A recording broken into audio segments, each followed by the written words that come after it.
บาทรำนครเวียงจันทร์น้ำตาไหลใจสั่นอายละบายจื้อเจ้าแล้วสาวเมืองสวรรค์ต้มไอ้บ่าวเวียงจันทร์ต้มผักต้มแหน่ต้มมาอีกคนเปื่อย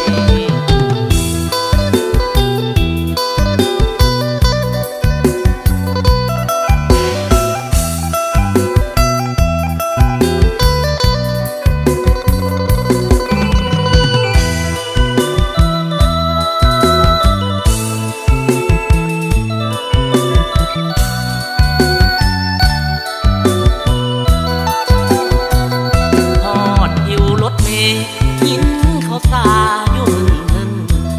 สาว่าแม่วันยืน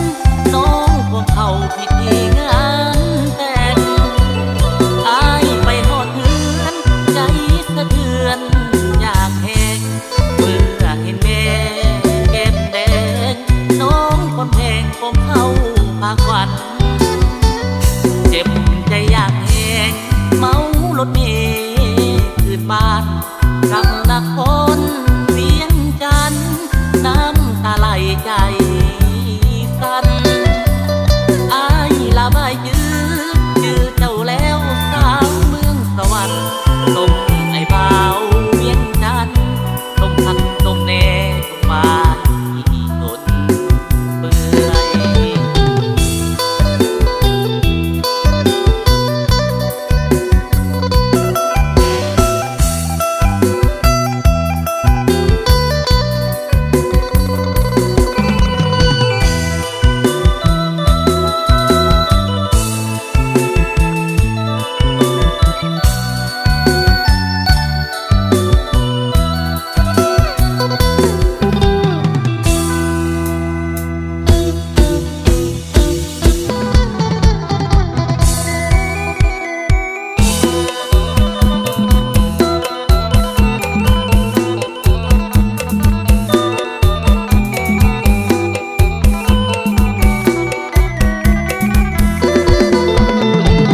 ลืมเขาเสียเธอใจเอ้ยลืมเขาเสียเธอใจเอ้ยอย่าเลยหากเขาอีกต่อไปเขานั้นบ่หาเขาจึงทำลงได้ให้ใจจงลืมเขาให้สิ้นเสียทีลืมเขาให้สิ้นจากใจลืมเขาให้สิ้นจากใจเก็บไว้มาหนักหัวใจแทบจะขาด ให้เขาปล่อยเสียทีตาตีเขาปล่อยเขาไปสุดอาลัยในหัวใจแทบจะพังเป็นยังไงเป็นไม่พอจะยาอ่อนกายใจมองมนเกิดเป็นคนเฮาต้องเกิดใดเจ้าใดนั่นละสิ่งบ่ควรจะไปได้ล้วนตั้งใจให้ใหม่คนมีหัวใจสิลงแล้ว หากจริงนั้นมีกับคนทั่วไปบางคน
ไ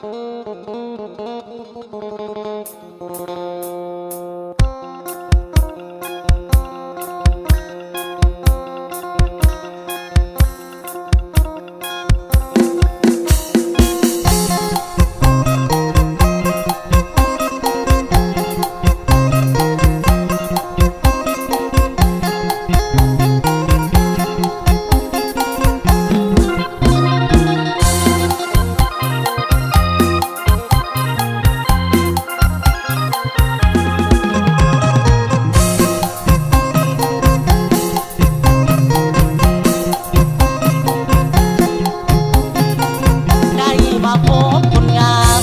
ชื่อสาวแลโอ้สาวแลบ้านนาตาหวานได้พบน้องคืนนั้นสุขสำราญพบในงานผ้าป่าสามัคคีโอ้สาวแลบ้านนาเจ้าสวยเด่นดังพระจันทร์วันเพ็ญพร้อมเปล่งสีอายขอฝากทักน้องฝากไมตรีโปรดสงสารปานีและเห็นใจอายนี่จากบ้านนามาหาน้องหวังประคองความห่างให้สดใสยันแต่น้องคนดีบ่เห็นใจหรือตีว่าอายยากจนคนบ่มีอายจะหาเงินทองไปขอแต่งค่าดองแพงอายพร้อมจะไปขอให้น้องคนดีตั้งตารอน้องจงรอวันนั้นวันวิวาห์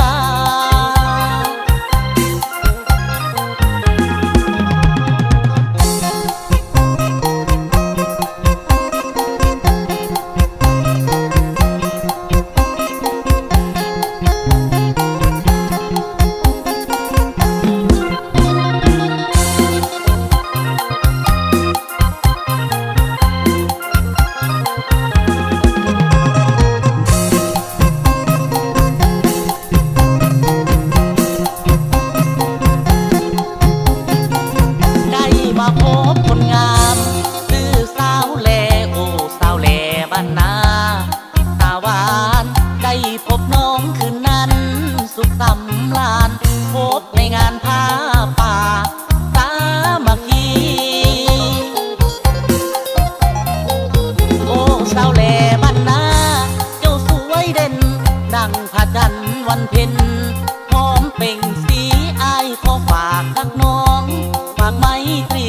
โปรดสงสารปานีและเห็นใจอายนี่จากบ้านนามาหาน้อง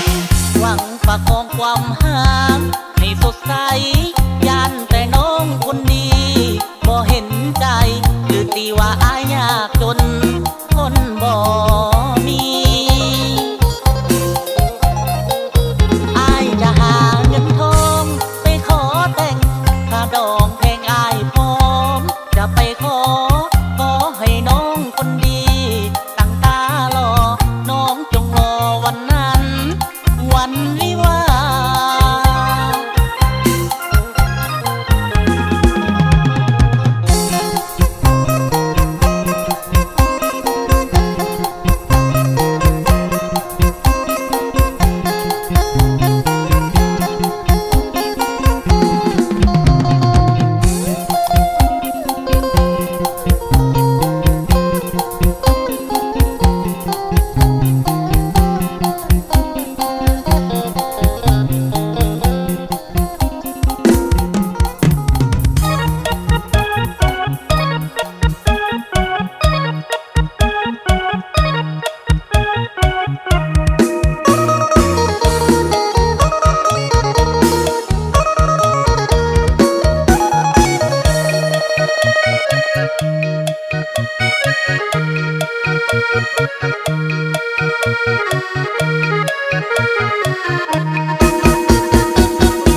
น้องแสงดาวก่อนเป็นสาวบ้านนา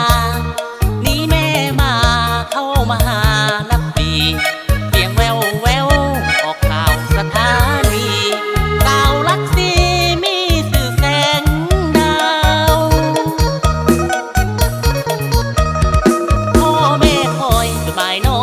ตาบ่มีผู้ดีดีว่าเจ้านี้น้ำเบาหัวใจอายมันปวดเจ้าเจ้า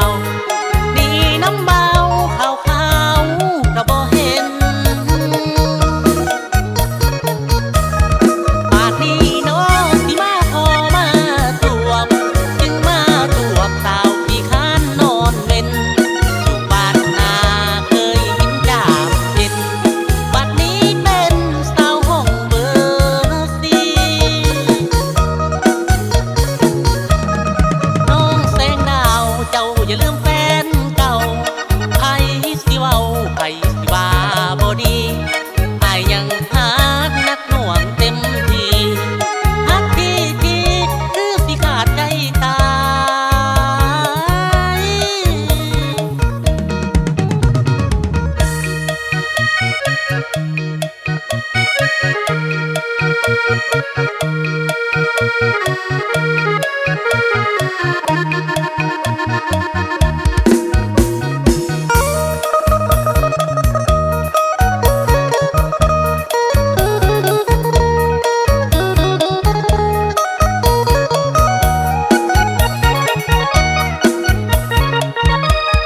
ป่านนี้น้องสิมาขอมาจวบจึงมาจวบสาวขี้ค้านนอนเว้นอยู่บ้านนาเคยเห็นจามเย็นบัดนี้เป็นสาวห้องเบอร์สี่น้องแสงดาวเจ้าอย่าลืมแฟ